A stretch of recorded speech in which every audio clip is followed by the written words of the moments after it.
The song of a lad that is gone. Hello and welcome back to the channel. If you're new here, my name is Kaylee, and today's video we are going to talk about the final episode of season 6 of Outlander. Now, if you have been watching this entire series, you know that today's video is pretty late for when I usually upload, and you can probably tell by my voice that I'm sounding a little bit off.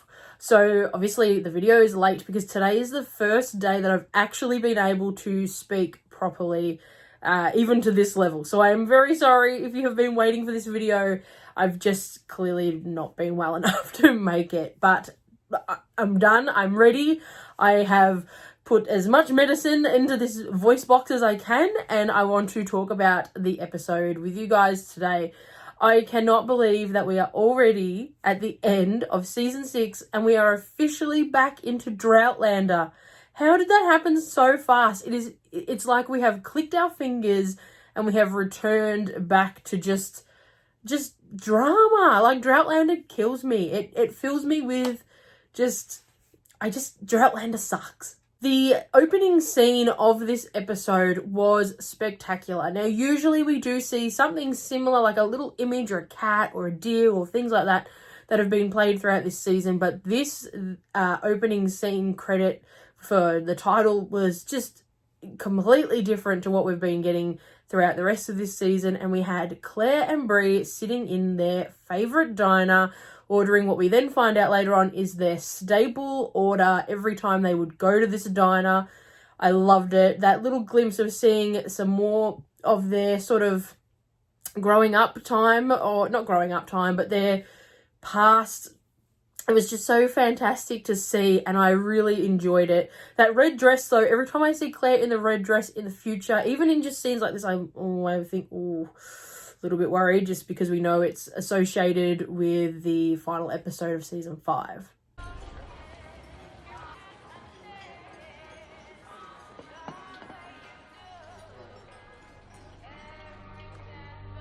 But jumping straight back into the continuing scene from the previous episode, we see that the Browns, or not the Browns, but what's his name? No, well, he is a Brown, but I can't remember his first name, and his little gang of safety, or whatever they've called themselves, they are there to arrest Claire.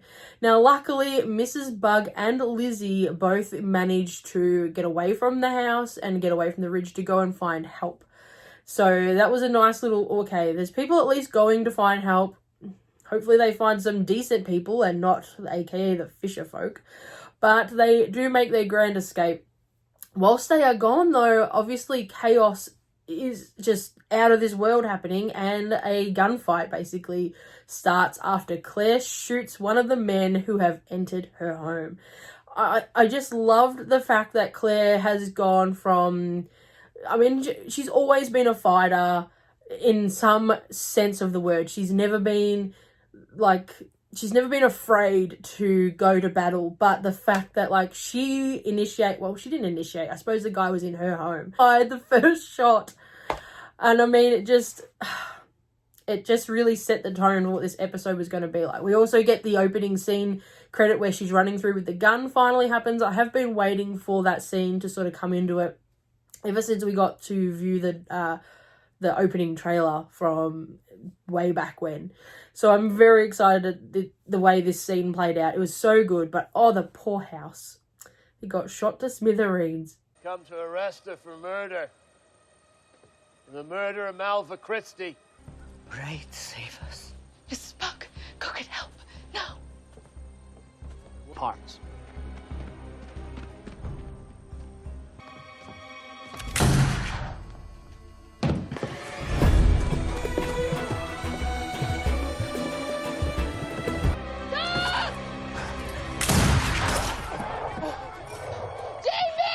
Bree and Roger are still travelling along their little journey to go and get Roger ministered. What's the word? So he can become a minister. I'm so sorry about, like, my lack of concentration in this video, but you know what I'm talking about. And on the way, they're discussing the fact that one day they're going to need to tell Jem that he is, in fact, a time traveller, and when is the best time to tell them. And they talk about how Bree, you know, she wanted to know earlier. She wished they had told her earlier everything, but, you know, she also now understood, and she understands more why they didn't, and the fact that Frank's wishes were also taken into consideration in the fact that she was never told, or at least not told until after he had passed away. I find that really nice to have that little throw in, because it's like things are coming. We know if you're a book reader, you know things are coming that are going to be addressing these sort of discussions, and it's nice to see the stepping stones for that lead in so early on, if that makes sense. Not like the Reverend could have told you what you were, but didn't. So you think your parents should have told you sooner? Yes. And no. I can see why they didn't. Daddy didn't even believe it to start with. Back at Jamie and Claire's house, and they are still basically stuck inside. They have set up a barricade sort of thing, and they're just sort of waiting it out at this point in time. The discussion does come up about the fire that they are supposedly meant to die in, and the obituary that was in the paper. And it's noted that Claire and Jamie both say, you know, like, we're at least a good 4 months away from that actual date. And Jamie makes a point of saying, well, I was a printer. Like, you can't believe everything that you read. But, you know, they're discussing the fact that they might get burnt out of their house, which is what was written in the newspaper article and in their obituary. You know, that's how they died. So obviously that would be a thought that you would be having, like, what if this is it? And how scary would that be if, you know, all this was setting out in motion, and in your own mind, you know, okay, on that day, I'm most certainly not going to be inside the house. Under no circumstances will I be anywhere near a house. I'll just go live in the woods for that weekend, sort of thing. And then to have this happen, and your first thought is they might burn your house down around you. And, you know, that's exactly why Bree and, well, Roger as well, I suppose, came to warn them and to save them initially. It's like, oh, it's happening. It's a bit scary. So that conversation I found really interesting as well. Burn us alive? Aye. It couldn't be, could it? The obituary said Sabbath before the 21st of January. It's May, for heaven's sake. No, I was a printer, Claire. Can't trust everything you read in the broadsheets. That's reassuring. Bree and Roger then have definitely their first sex scene of the season, if not for the last couple of seasons, and it was so well done. Now, I know throughout different forums on the internet, there have definitely been people saying they didn't enjoy this sex scene, they didn't think it was necessary, and all that sort of stuff. But with the sex scene, I find that they always put it in at a moment where you just need to see some characters really connecting and really showing their love for each other. And I mean, the sex scenes between Bree and Roger and Jamie and Claire, I find really different. Like, not so much the way they're filmed or anything, but you can definitely tell the different styles for each pairing. And I think because I'm so accustomed to the Jamie and Claire sex scenes as opposed to the Bree and Roger sex scenes, I always find them, I don't know, just not as good as the Jamie and Claire sex scenes. But that could just be because, you know, my favourite characters are Jamie and Claire, and Bree and Roger are, you know, down the line a little bit. So it's like, maybe that's why I'm not having that connection. But I did absolutely love that they had this sex scene in a tent, and it was like, it was not just your everyday sex scene. It was like, it was clearly uncomfortable. There were toys. It was a real life sort of thing. Like, you know, you got to be quiet because Jemmy's there. There's toys that you're laying on. It's uncomfortable, moving positions. I found it rather funny, but also fitting because that, you know, it wasn't unrealistic.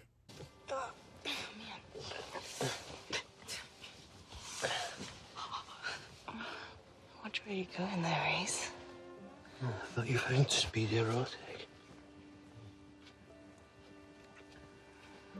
Another key conversation that Jamie and Claire are currently having in their little sieged house is the fact that Jamie had the palm reader read his hand back in France many, many years ago. And she had actually told him that he was going to have at least 9 lives. Now, obviously, he's used a few. And during their conversation, Jamie asks Claire how many times does she think he's, you know, been close to death. Like, how many lives has he used up? And it was amazing to go through them all. Like, I feel like this is something that's going to come into play later on in books sort of more. Like where you do sort of now, every time they get mentioned as a book reader, I'm like, ooh, is that one of our 9 lives? Like, is that, it's something that gets mentioned multiple times throughout the books and now the TV series. So it's like, are you sitting at home counting up the 9 lives? Like, are there certain things that you're like, well, that's not one of your uses, but they're counting it as a use? If you're a book reader, do you know what I mean? After Culloden said you had a terrible fever from your wounds. Only Jenny nursed you through it. Forced me through it, more like. And that's when Leary tried to kill you. Now you forced me through that. And likewise when the snake bit me. Do you count the shipwreck? You almost died then, not me. Very well then, have it your way. The Fisher folk then arrive to Jamie and Claire's house, who are still under siege and they're still locked inside with Hiram Crombie. Now, before I even talk about these people, I just want it noted that if this was my land and I was Jamie and Claire, and if I survived everything that had happened and I went back to the Ridge, the first thing I would do would be made sure they all were evicted, they all got kicked off the land, they had nothing, they would just shoot away. Like, no way would I be okay with these people living on my land. It would be like, even traveling along, whatever happens later on in the episode, like whatever, it would be in the back of my mind that when I get back, because I'm going to survive, they are definitely going to be off my land. Like, there is no way. Just, they got to go. Because even watching this scene, I was so angry and I was so frustrated that these people were so ungrateful and so just evil. They're just evil. I really want to put them in my villains videos in the future, because to me the Fisher folk absolutely suck. They suck real bad. Anyway, after they have their little spiel about Claire, Hiram Crombie does come forth and say, you know, he's here to talk to Jamie on their Brown's behalf, because obviously he's more peaceful. And it is said, you know, if Jamie and Claire, or if Claire agrees to go, that her safety is guaranteed until she arrives to be put to trial, and it'll be a fair trial and all that sort of jazz. I mean, obviously, how could you believe anything that's coming out of any of these people's mouths? But it was definitely, you know, that point where Jamie was like, okay, we need to sort of assess what's happening here. We need to make a really good game plan. Well, the whole world kens you're armed, Mr. Fraser. Hiram Crombie, that's good. No matter what Hiram thinks of us, he wouldn't allow Brown to set the house alight or hang us outside our very own home. Hey. Thou shalt not suffer a witch to live! Stop this! Be still! Lizzie and Mrs. Bug do arrive with some of the men, though, from the Ridge, who are loyal and loving, and I love them. And they're the people that would forever be allowed to live on the Ridge if it was up to me. But Tom Christie also arrives at this point in time. Oh, well, he's already there, but he sort of steps forth and says, well, hang on. I am the one that really needs the justice here. So you all need to start listening to me. And he does agree that if he was to travel with Jamie and Claire, he would want everyone's assurances that they would be safe and sound until they got to the trial, so they could have so Claire could have her fair trial. Tom is such a sweetheart, and I know everybody is hating on him because he's mean to Malva and all that sort of stuff, but I have said all along, I'm a big fan of Tom Christie, and I definitely stand by that at this point in time, especially throughout this entire episode. He really does show where his loyalties lie. I will travel with a surety that no further evil will be done. If it suits your convenience, Mr. Fraser, perhaps we will leave in the morning. There's no reason you and your wife should not rest in your own bed. As I said earlier, the Jamie and Claire sex scenes are definitely more of my style of sex scenes from Outlander as opposed to the Bree and Roger ones. And we do have a really intimate moment between Jamie and Claire after Claire tells Jamie that she's so scared and she's really worried about what's going to happen. And the two share pretty much the last sort of sex scene motion that they're going to have at their home for a little while. And it was just a nice little throw-in, I thought, to just... It was kind of like a goodbye to the house too. Like, it was like, here's the last time we're going to be able to do this in our own home for a little while. I'm so scared.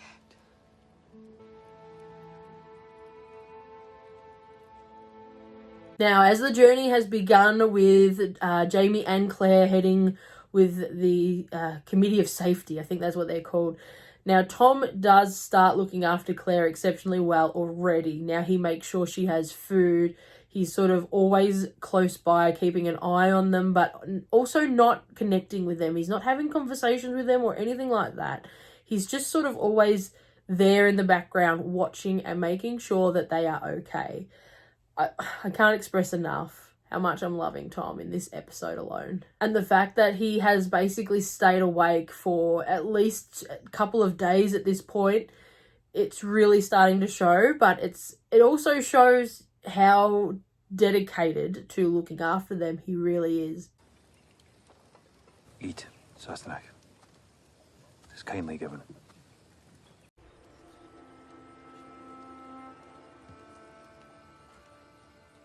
A character that I loved to see, even though he wasn't really saying much in this episode, was John Quincy Myers. Now, when Ian and Quincy arrive back at the Ridge, Lizzie tells them, you know, they've been taken, and explains everything that happens. So when we do see this, not only was I pleasantly surprised by John Quincy Myers being there, the fact that you now know that somebody is, you know, there's somebody coming. It's not just Jamie and Claire heading off for doom and gloom. You definitely know once Ian finds out what's happened, he's on his way to help. Ian! They've taken them! What happened? Now, with Mr. Brown being the way he is, we obviously know that he's not just intending for them to have a safe, happy trip. And as they are like traveling along, every time they reach a new settlement or a little community of people, he's telling them, you know, she's guilty. I have got her. She's going to be hanged because she's just so guilty. And during one of these little crosses through a little community, they all attack the wagon and throw rocks at Claire and, you know, try to jump into the wagon and punch her and all this sort of nasty things. Claire does get a really good punch on one of the people jumping into the thing, which was really good. I thought that's great because Claire's again showing that she's not just going to sit back and be attacked and become a victim. Like she's fighting for herself as well. It was just so good to see. But again, Tom comes to the rescue when he fires his gun and makes everybody sort of stop and calm down. It's just so interesting to see how quickly people were judging that she was guilty before they'd even seen or heard or done a thing. Oh, rest assured, the end of this journey is the end of a rope. Stop this, all of you!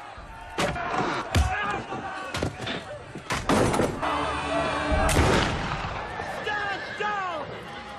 Back to Bree and Roger and Jem. Now, this is a really loving, caring scene, and we discover that the fisher folk have also given little Jem lice. Something else those creepy people have done.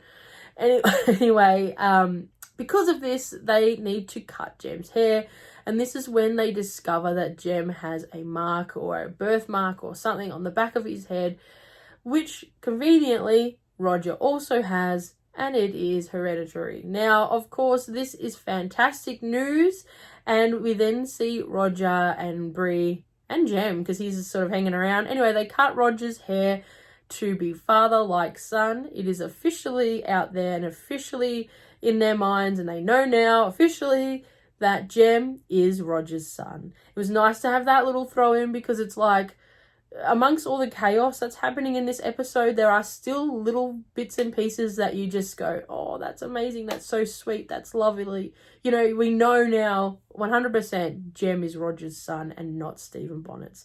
So that was a lovely little bit that I loved. They definitely needed to put some of that in, because really this episode was looking pretty sad with all the chaos and everything that was happening. So to have little things like that along the way, well done. I've had one just like it ever since I was a kid. Just here. They're hereditary.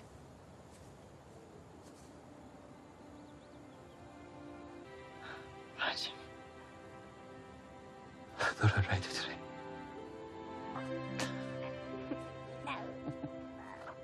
Now, it didn't take long for young Ian to find Jamie and Claire in their wagon, and he does get to speak to Jamie by himself, and he sort of says, you know, oh, we can get you out of here, let's do this now, I'm not by myself, like, we're here.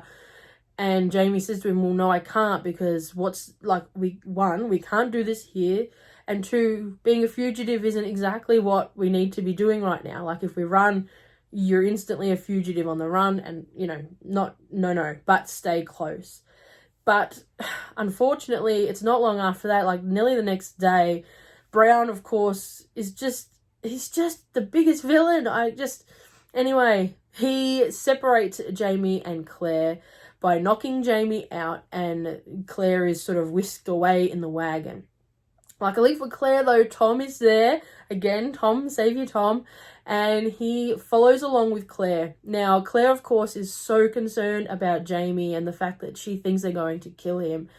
But Tom makes Brown basically tell him, you know, give me your word that Jamie is not going to be hurt. And he does. He says, you know, you have my word. Jamie is not being killed or anything. He's just being sent home. But, you know, Tom, he knows he needs to stay with Claire. Jamie can look after himself. But if he leaves Claire, the odds of her making it to the jail for a fair trial are very, very slim. So he stays with Claire to protect her. Christ. Guardian angel more like. Stay close. Jamie! No! Jamie! You'll not kill nor harm him. Mr. Brown's word of honor, he said. You have to go back. I've sworn to protect you, Mistress Fraser. I know your husband. He can look after himself. Once Claire arrives at Wilmington, she is promptly put into a jail cell, and it's here that we really see that Tom even believes that she's not guilty. The way he tells her, you know, the righteous person, or maybe he did say woman, you know, will be protected and all this, blah, blah, blah. And Claire basically says, well, hang on, do you think I'm righteous? Do you think, you know, everything... And he just, you know, in Tom's roundabout way, he basically says everything's going to be fine and don't worry, I don't plan on leaving this town. He also gives her a bag of money for her maintenance, and it's really obvious at this point, Tom is not in any way, shape or form angry at Claire. I mean, I know as a book reader, I know more to the story as opposed to TV series, but judging only on the show, you could most certainly tell that Tom is not feeling like Claire is this guilty murderess at this point. There's no way you would be doing all of this stuff if you thought she had murdered his daughter. Even with his religious beliefs about Mulva, you would still want the justice for your daughter being murdered. So I believe it was pretty obvious at this point that Tom most certainly didn't think that Claire had killed his daughter. So just putting that out there. Your maintenance. Tom. Believe me, your husband is alive. I would not have his death on my conscience, not yours. I will not leave town, Mistress Fraser. You may trust that too. The next thing we know, we are seeing Jamie tied to a pole on a beach, and he is awaiting the being thrown on to the ship heading back to Scotland. And at this point in time, I really thought, oh no, this is the big thing that they're going to change from the books. Jamie's about to be chucked on this boat, and it's about to be drastically changed from the books. But luckily enough, Ian and the Indians arrive and basically annihilate everybody in the way, which was fantastic. One specific guy from the Committee of Safety, though, he was a bit of a mouth, and he definitely deserved his main killing. So at this point in time, he's now holding a gun to Jamie's head, and basically Jamie's like, don't kill him, he knows where they have taken Claire. A really cool line straight out of young Ian's mouth was, don't worry, uncle, so do we. And the next thing we know, this mouthy guy has been shot through the hand and into the head. Now, the CGI on this, I absolutely loved, and I know some people have been knocking it on the internet, but guys, come on. I thought that was really cool, a really, bang, wow, shock factor moment. I just loved it. I loved everything about this scene. But the final line in this entire scene for this entire episode was one of my all-time favorites, when the Indian leader, and I can't remember his name, I'm so sorry, but he tells Jamie, "I told you I would fight with you, bear killer." And they ride off on their horses to go and find Claire. I mean, what an ending. What an absolute banger of an ending, that here we go, Jamie is coming to save Claire, or, you know, stop what's happening with the people that he, you know, he chose to help throughout this season. I just loved this season. Absolutely loved it. I hope she dies. Oh no, it's just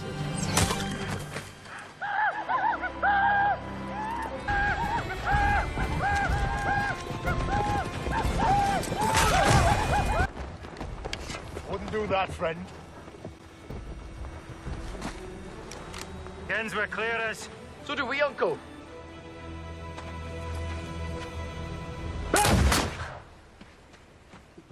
Told you I would fight with you, bear killer. I would love to know what you have thought about this season. Please go nuts in the comment section. I really cannot express how much I've loved this season. The one-liner quotes from certain characters I've just absolutely loved. I've loved everything about this season. It's made me despise characters that I meant to despise. It's made me fall in love with characters that I feel like the series was making you fall in love with, e.g. Tom Christie. I just feel like they have done such an exceptional job for such a short season to cram as much into it as they did. I was just blown away. Absolutely blown away. And I hope you all enjoyed the season as well. Obviously, this is the final recap video for this season, but coming up, I most certainly have many Outlander videos that are going to be based on this season in different subject matter, because obviously these videos we went in and we talked about what was happening in everything in the episode, but now I want to deep dive into certain subjects for this season, along with others. I'm going to continue my recap because we started recapping back season 1. So all that is going to come up in the next couple of months, because, I mean, Droughtlander's here. We are officially back at Droughtlander. And for those that are following along on the Go Tell the Bees That I Am Gone series, that is most certainly going to be finished up very shortly. I'm about to smash through those videos and upload them as quickly as I can for you. I would ultimately really like that series to be completely finished before I head to the Highlander gathering in Scotland, so we can start that series all afresh and new again then as well. But there are going to be multiple Outlander videos coming for Droughtlander, because Droughtlander is just a horrendous time. It is, for Outlander fans, it is just, it sucks. It really sucks. And when it's different when we have Outlander going on, for me just to pump out maybe one video a week, because we have the real Outlander to watch, you know, and I feel like I want to pump out more videos during Droughtlander than during our seasonal Outlander videos, if that makes sense. I hope that makes sense. It does in my head. And I'm very sorry that the quality of today's video has been pretty shocking with my voice. You've probably noticed, in fact, that I have to keep cutting on and off because I have coughing fits. It's insane. I just can't believe this is the first time in years I've been so sick that my voice literally was gone for days and I could not speak at all. So that's crazy to me. I hope everybody is having a very happy week. I hope everybody has accepted that we're in Droughtlander. And if there are any sort of subjects that you want to see discussed, like characters or plots, or if you want me to create spoiler videos for certain books, please drop that down below. I would absolutely love to know what sort of content you want to see on the channel during Droughtlander. I hope you all are having a great week, and I will see you very shortly for another Outlander video. Bye!